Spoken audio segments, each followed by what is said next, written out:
Bismillah, alhamdulillah, jika video ini muncul di berandamu, ini adalah petunjuk dari Allah kepadamu. Setidaknya, sempatkanlah menulis sholawat kepada Nabi di kolom komentar, insya Allah bisa menjadi bukti kecintaan kita untuk mendapat syafaat kelak di akhirat. Assalamualaikum warahmatullahi wabarakatuh. Puji syukur kita panjatkan kehadirat Allah atas karunia-Nya, dan sholawat senantiasa selalu tercurah kepada Nabi junjungan kita. Semoga kita semua selalu diberkahi kesehatan, kebahagiaan, dan keberhasilan di setiap langkah dan usaha kita. Dan semoga kita tidak mati, kecuali dalam kondisi beriman dan berislam. Saudara-saudaraku yang dirahmati Allah, kehidupan kita dipenuhi dengan berbagai pilihan yang memengaruhi keberkahan rezeki yang kita terima. Setiap tindakan, sekecil apapun, memiliki dampak yang bisa memperluas atau bahkan menghambat pintu-pintu rezeki yang Allah buka untuk kita. Dalam konteks memasak, banyak kebiasaan yang kita lakukan secara tidak sadar berpotensi menghalangi aliran rezeki yang sudah dijanjikan.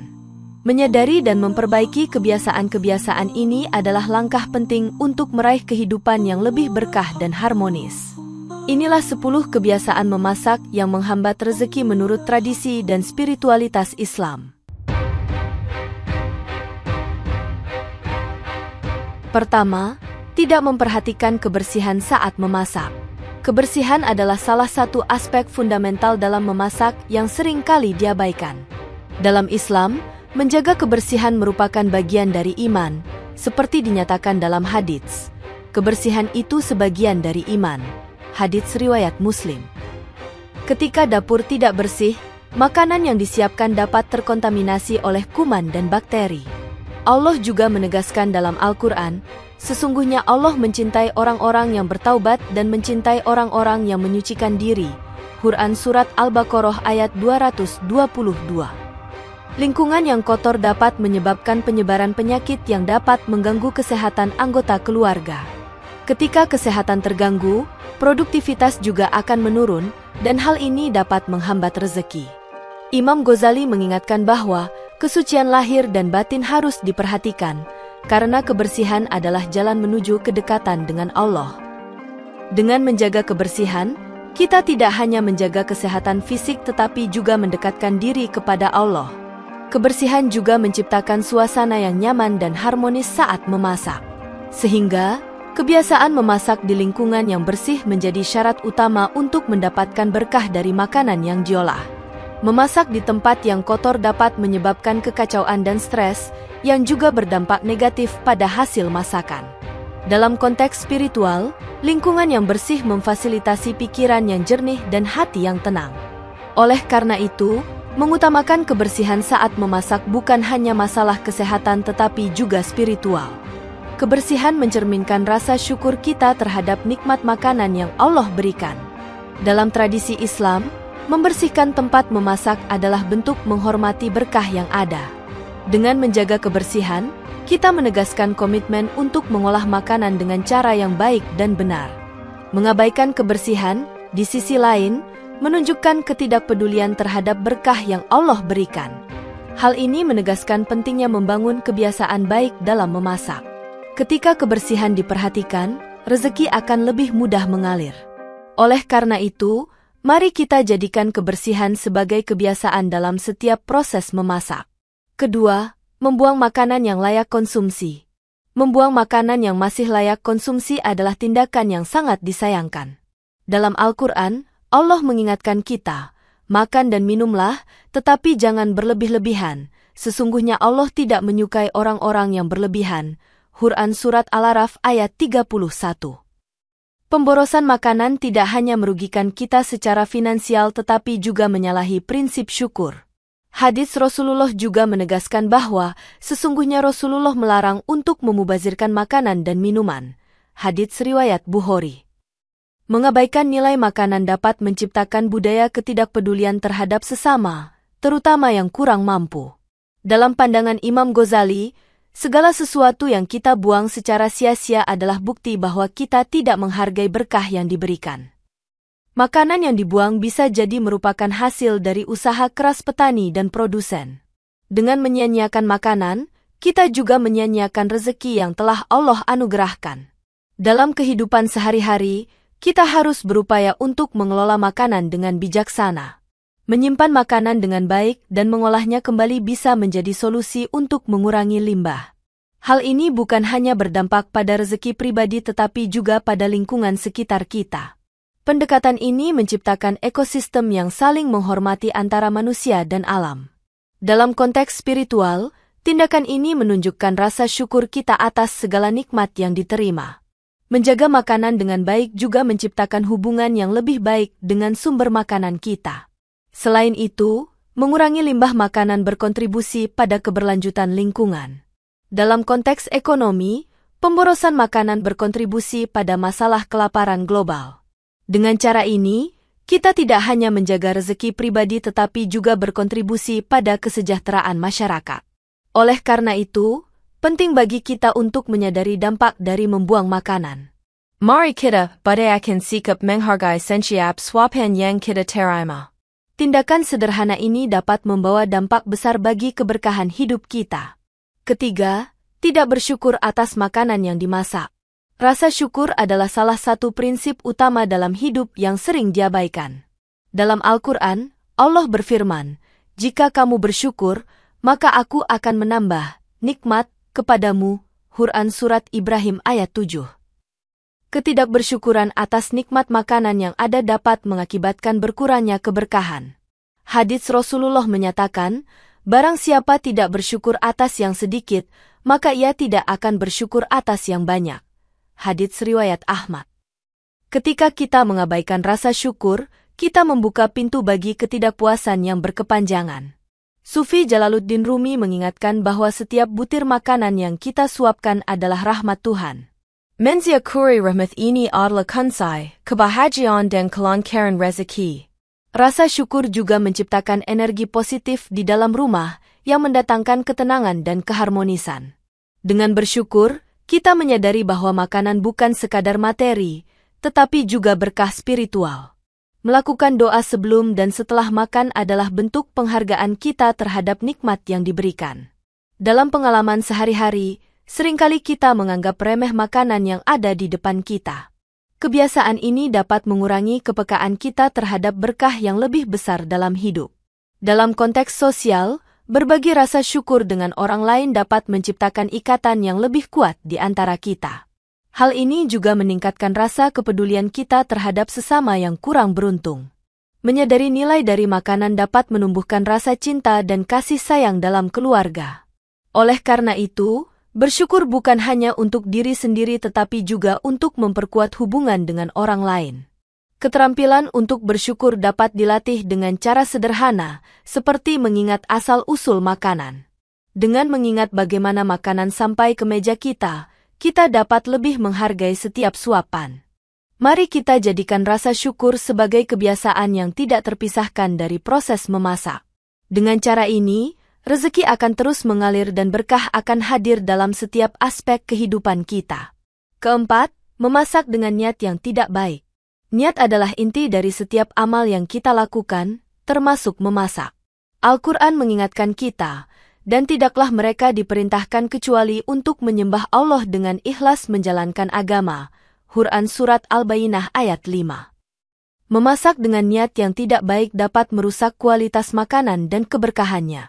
Hadits Rasulullah menegaskan, sesungguhnya amal itu tergantung niatnya. Hadits riwayat Bukhari dan Muslim. Ketika kita memasak untuk tujuan yang salah, kita menyalahi esensi dari kegiatan tersebut. Syekh Abdul Qadir Al-Jalani mengatakan, segala amal, termasuk yang sekecil memasak, bergantung pada niatnya. Memasak untuk menyenangkan orang lain, berbagi, dan memberikan kebahagiaan adalah niat yang baik. Niat yang buruk dapat menciptakan energi negatif dalam makanan yang disajikan. Dalam tradisi Islam, niat yang tulus dapat mengubah aktivitas sehari-hari menjadi ibadah. Kita harus ingat bahwa setiap kali kita memasak, kita juga sedang menciptakan lingkungan bagi orang-orang di sekitar kita. Dengan menanamkan niat yang baik, kita dapat memperbaiki suasana hati dan interaksi sosial di meja makan. Keterlibatan hati dalam proses memasak menjadikan makanan yang disajikan lebih berharga. Mengandalkan niat yang tulus juga menciptakan rasa kebersamaan dan saling menghormati dalam keluarga. Ketika kita berfokus pada niat yang baik, kita juga membuka pintu untuk rezeki yang lebih berlimpah. Dalam konteks spiritual, niat yang baik adalah cermin dari kedalaman iman kita.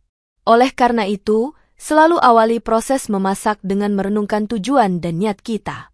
Mari kita jadikan setiap aktivitas memasak sebagai kesempatan untuk mendekatkan diri kepada Allah. Dengan cara ini, kita tidak hanya memasak tetapi juga menjalani hidup dengan penuh makna.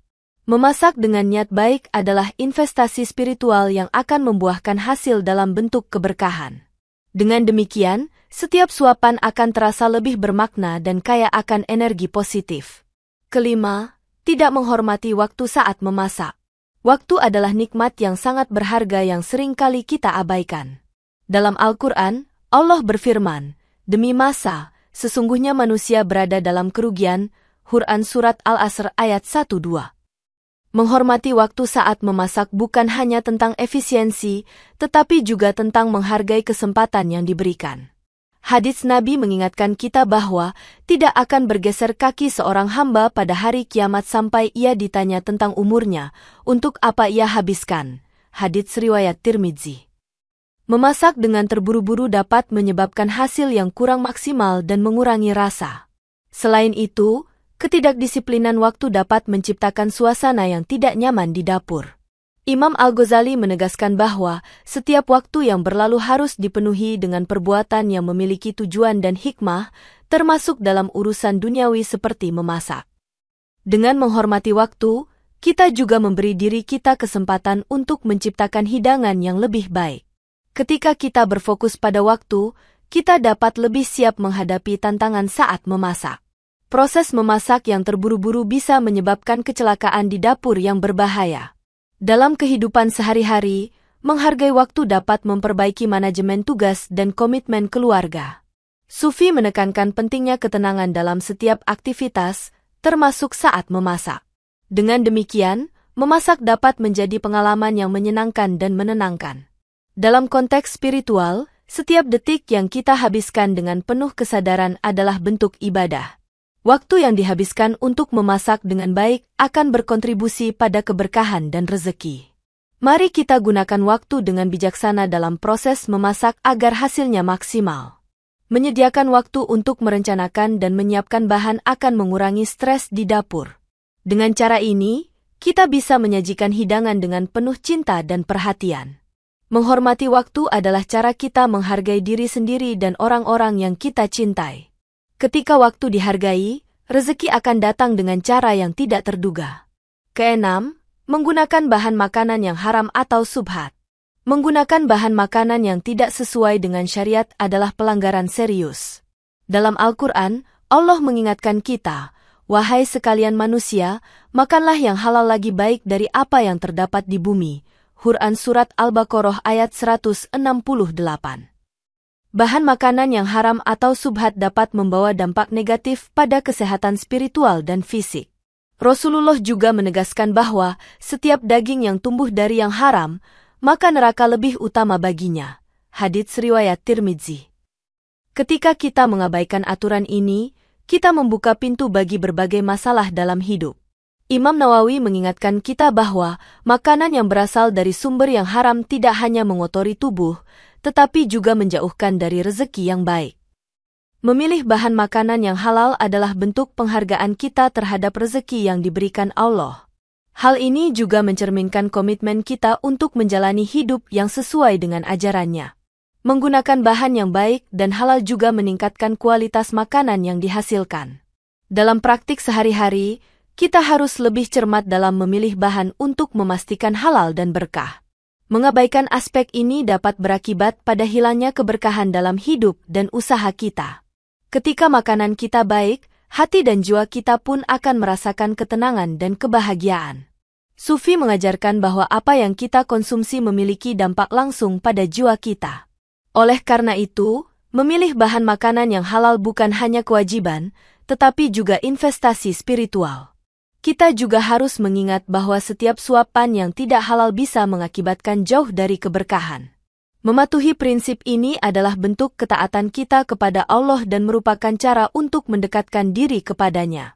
Selain itu, memilih makanan yang halal berkontribusi pada masyarakat yang lebih sehat dan sadar. Mari kita pastikan setiap makanan yang kita siapkan berasal dari sumber yang baik dan halal. Dengan demikian, rezeki yang kita terima akan lebih berkah dan berlimpah. Hal ini akan membawa dampak positif pada keluarga dan lingkungan sekitar kita. Ketujuh, memasak dalam keadaan marah atau gelisah. Memasak dalam keadaan marah atau gelisah dapat mempengaruhi hasil masakan. Dalam Al-Quran, Allah mengingatkan kita untuk orang-orang yang menahan amarahnya dan memaafkan kesalahan orang lain. Quran Surat Ali Imran ayat 134. Ketika kita marah, energi negatif dapat menyebar ke dalam makanan yang kita masak. Rasulullah menyarankan agar kita tidak marah, seperti yang disebutkan dalam hadits, "Janganlah engkau marah." Hadits riwayat Bukhari. Memasak seharusnya menjadi momen yang menyenangkan, tetapi emosi negatif dapat mengubahnya menjadi pengalaman yang buruk. Ketika kita merasa marah, lebih baik untuk beristirahat sejenak sebelum memasak. Sufi Al-Halaj mengatakan, amarah adalah api yang membakar ruh, dan makanan yang dimasak dalam amarah akan membawa energi negatif ke dalam rumah. Mengelola emosi adalah kunci untuk menciptakan hidangan yang penuh cinta dan kasih sayang. Ketika kita tenang, kita dapat lebih fokus pada proses memasak dan hasil yang ingin dicapai. Memasak seharusnya menjadi aktivitas yang mendekatkan keluarga, bukan menyebabkan ketegangan. Dalam konteks spiritual, menjaga ketenangan saat memasak adalah cara untuk menghormati makanan yang kita olah. Selain itu, emosi yang tenang dapat membawa kedamaian ke dalam suasana rumah. Oleh karena itu, penting untuk menciptakan lingkungan yang mendukung saat memasak. Ketika kita menghadapi emosi yang kuat, penting untuk mengingat tujuan kita dalam memasak. Mengambil waktu untuk merenung dan menenangkan diri dapat memperbaiki kualitas makanan yang dihasilkan. Mari kita gunakan memasak sebagai momen untuk refleksi dan mengeluarkan emosi positif. Dengan cara ini, setiap hidangan yang kita sajikan akan mengandung cinta dan kedamaian. Memasak dalam keadaan tenang membantu kita menciptakan pengalaman makan yang lebih menyenangkan bagi semua orang. Ketika makanan diolah dengan emosi yang baik, rezeki akan lebih mudah mengalir. Oleh karena itu, mari kita tanamkan kebiasaan memasak dengan hati yang tenang dan damai. Kedelapan, memasak dengan pemborosan energi atau sumber daya.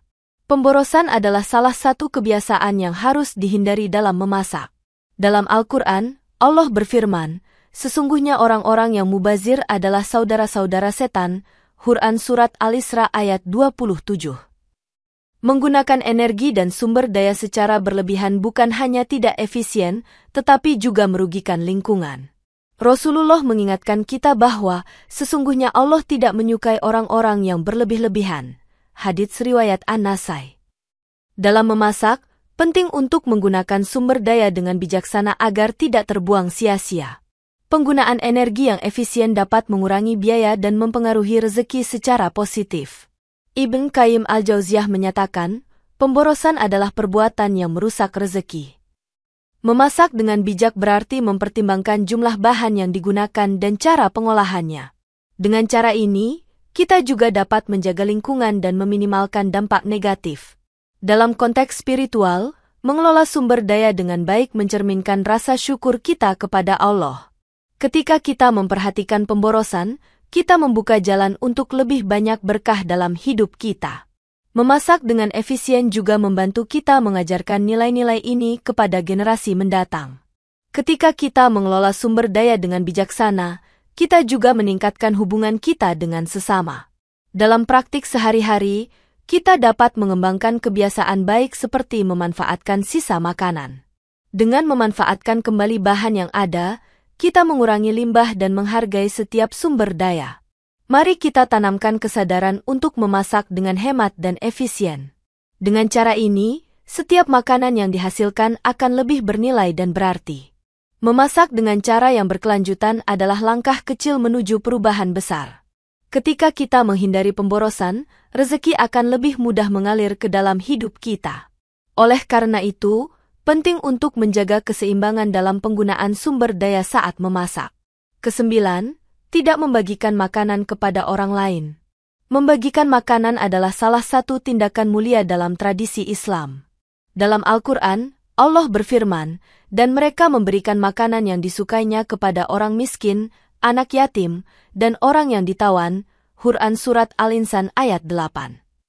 Ketika kita berbagi makanan, kita tidak hanya menyebarkan kebahagiaan tetapi juga mendekatkan diri kepada Allah. Rasulullah bersabda, tidak beriman seseorang yang kenyang sementara tetangganya kelaparan. Hadits riwayat Bukhari. Tindakan berbagi menciptakan rasa solidaritas dan kebersamaan dalam masyarakat. Dalam pandangan Imam Ghazali, memberi makanan adalah cara menyalurkan rezeki Allah.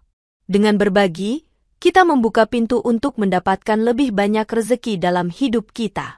Kebiasaan ini juga mengajarkan anak-anak kita untuk peduli dan berbagi dengan sesama. Ketika kita memberikan makanan kepada yang membutuhkan, kita menciptakan ikatan yang lebih kuat dengan komunitas.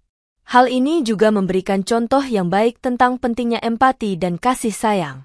Dalam konteks spiritual, berbagi makanan merupakan bentuk syukur atas nikmat yang kita terima. Dengan cara ini, kita dapat membangun hubungan yang lebih baik dengan Allah dan sesama manusia. Mari kita jadikan berbagi makanan sebagai bagian dari rutinitas memasak kita. Dengan berbagi, kita menunjukkan bahwa rezeki bukan hanya milik kita sendiri, tetapi milik bersama. Tindakan kecil ini dapat membawa dampak besar bagi kehidupan orang lain. Ketika kita berbagi, kita tidak hanya memberi, tetapi juga menerima kebahagiaan dan berkah. Dalam jangka panjang, berbagi makanan membantu menciptakan masyarakat yang lebih sejahtera dan harmonis. Mari kita ingat bahwa setiap suapan yang kita berikan adalah investasi dalam kebaikan. Dengan demikian, setiap kali kita memasak, kita harus memikirkan cara untuk berbagi dengan orang lain. Dengan cara ini, rezeki kita akan terus berkembang dan bertambah. Ke-10, mengabaikan doa sebelum dan sesudah memasak. Doa adalah jembatan antara kita dan Allah dalam setiap aspek kehidupan, termasuk saat memasak. Dalam Al-Quran, Allah berfirman, maka makanlah dari apa yang disebut nama Allah atasnya, jika kamu beriman kepada ayat-ayatnya. Quran Surat Al-An'am ayat 118. Mengabaikan doa sebelum dan setelah memasak adalah kesalahan yang bisa mengurangi berkah dari makanan. Hadits menyatakan, Ya Allah, berkahilah kami dalam apa yang telah Engkau berikan kepada kami. Hadits riwayat Bukhari. Ketika kita berdoa, kita mengakui bahwa segala sesuatu datang dari Allah. Doa membantu kita untuk lebih menghargai makanan yang disiapkan dan orang-orang yang menyediakannya. Dalam konteks spiritual, doa adalah cara kita mengundang keberkahan dan perlindungan dari Allah. Dengan berdoa, kita juga menyiapkan diri untuk menerima nikmat yang lebih besar. Sufi mengajarkan bahwa doa adalah kunci untuk membuka pintu rezeki dan rahmat. Ketika kita menyadari pentingnya doa, kita akan lebih menghargai setiap suapan yang kita ambil. Doa juga membantu menenangkan hati dan pikiran kita sebelum beraktivitas. Dalam praktik sehari-hari, menyertakan doa dalam proses memasak adalah langkah kecil yang dapat memberikan dampak besar. Dengan cara ini, setiap hidangan yang kita sajikan menjadi sarana untuk mendekatkan diri kepada Allah. Mengingat untuk berdoa sebelum makan juga dapat menciptakan suasana penuh syukur di meja makan. Mari kita jadikan doa sebagai bagian tak terpisahkan dari rutinitas memasak kita. Ketika kita berdoa, kita juga mengajak anggota keluarga untuk berpartisipasi dalam proses spiritual ini. Ini adalah kesempatan untuk menciptakan momen kebersamaan yang penuh makna. Doa dapat memberikan energi positif dan meningkatkan kualitas makanan yang disajikan. Dengan cara ini, kita akan merasakan keberkahan dalam setiap hidangan yang diolah. Mari kita ingat bahwa dengan berdoa, kita tidak hanya memasak, tetapi juga menjalani kehidupan yang penuh makna. Demikian yang dapat saya sampaikan, semoga yang menyimak sampai akhir terhindar dari neraka dan dimasukkan dalam surganya.